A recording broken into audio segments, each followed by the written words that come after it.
Fala galera, beleza? Eu sou o Edu, tô gravando o segundo vídeo para pôr aqui no canal.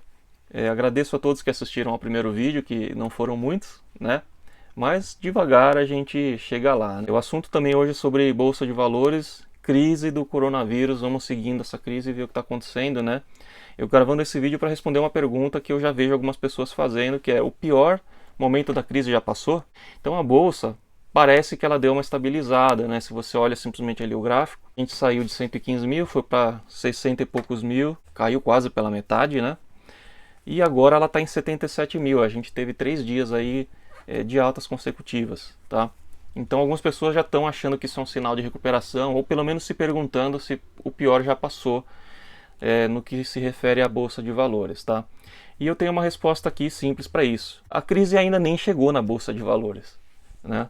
Na verdade, só é uma crise de saúde, né? E o impacto na Bolsa ainda não é conhecido, né? Porra, como assim não é conhecido? Você acabou de falar que caiu quase 50% de queda na Bolsa acumulado e tal, mas são coisas diferentes, tá? Porque, como eu falei, a crise no momento ela é uma crise de saúde, né? E existe uma crise econômica iminente que já começa a se formar e já tem consequências aí. A gente já está vendo por aí pessoas perdendo emprego, né? Demissões estão acontecendo, fábricas paradas, comércios fechando, já dizendo que não vão abrir. Vão haver graves consequências disso, né?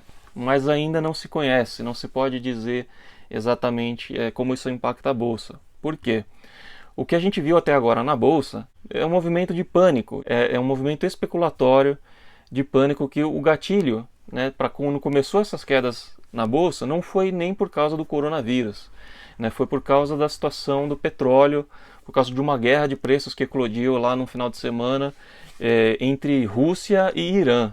Fez com que os preços fossem derrubados de uma vez só. Isso fez com que os índices futuros nas bolsas internacionais aí caíssem, né? E quando amanheceu, estava tudo para baixo, né?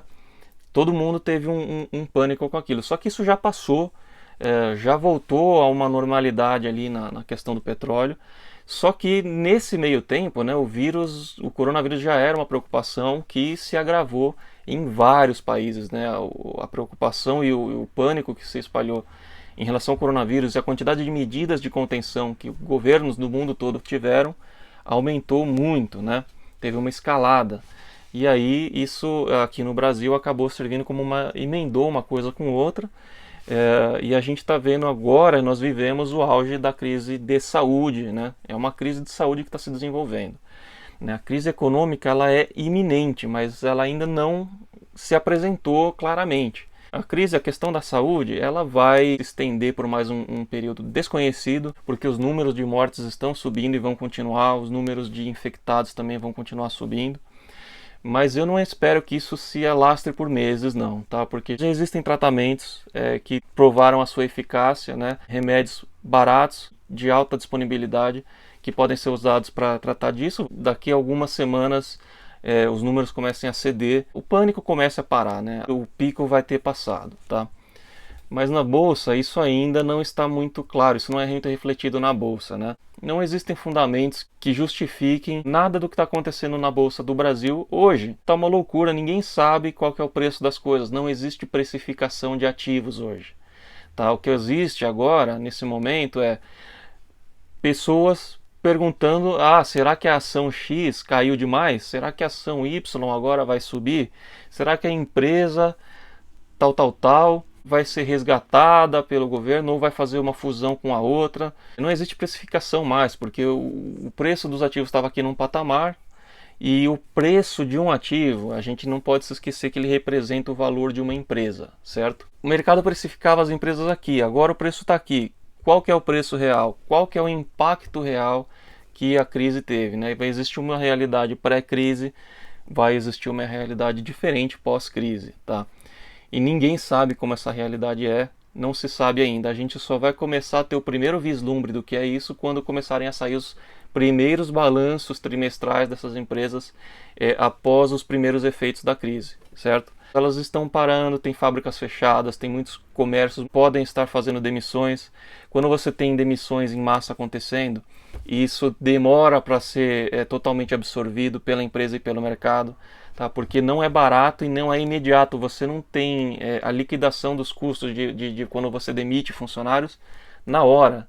Isso te persegue por alguns meses, porque você tem que pagar um monte de direitos trabalhistas, né? Então, quando acontece uma demissão em massa, no seu mês seguinte você não tem uma folha de pagamento menor, você tem um custo imenso, né? Que você vai pagar os direitos de toda essa gente que você precisou mandar embora porque a sua renda diminuiu, certo? A sua operação caiu. Então, a gente só vai ter essa noção depois que os balanços começarem a entrar. Empresas vão falir, certo? Não as empresas grandes, não as blue chips da bolsa. Essas daí não vão falir, certo? É por isso que elas são blue chips, porque elas têm essa característica da resiliência, né? Elas vão passar por isso, podem ter problemas e vão se recuperar. Mas pequenos empresários, eles têm um grande problema, né?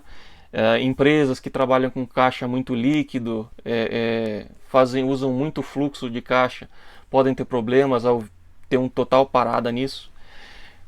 Mas ela vai se recuperar, né? O que eu espero que aconteça, não espere que você vai ter um movimento acontecendo igual aconteceu em 2008, tá? Quando a gente fala da Bolsa do Brasil. Por quê? Em 2008, a crise ela era uma crise localizada nos Estados Unidos, provocada pelo próprio mercado financeiro e resolvida dentro do próprio mercado financeiro, né? Em grandes partes. O estopim da crise de 2008 foi a quebra de um banco, que foi o Lehman Brothers, né? Fez com que caísse tudo. Mas escancarou um problema que eles tinham lá, que era a crise do subprime, era um problema de ativos sem valor, que eles negociavam a valores altíssimos em cima de seguro de hipotecas imobiliárias, né? Só que aquilo era um castelo de cartas que desabou, uma bolha, né?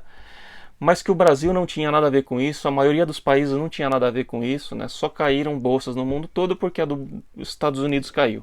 Então, se você olha, né, o comportamento da bolsa da Bovespa naquela ocasião, que foi a nossa base de comparação mais próxima que a gente tem quando a gente vê o que está acontecendo agora, não vai se repetir, não vai ser igual, né? Naquela ocasião a bolsa fez um V perfeito, né? Ela estava num patamar X, que era a sua máxima histórica, ela caiu muito e depois voltou em seguida, em poucos meses ali, ao mesmo patamar X, formou um V certinho, né? Não vai acontecer isso agora, gente, porque nenhuma empresa foi impactada naquela crise, não de maneira muito grave, né? Foi só um rebuliço lá, um burburinho.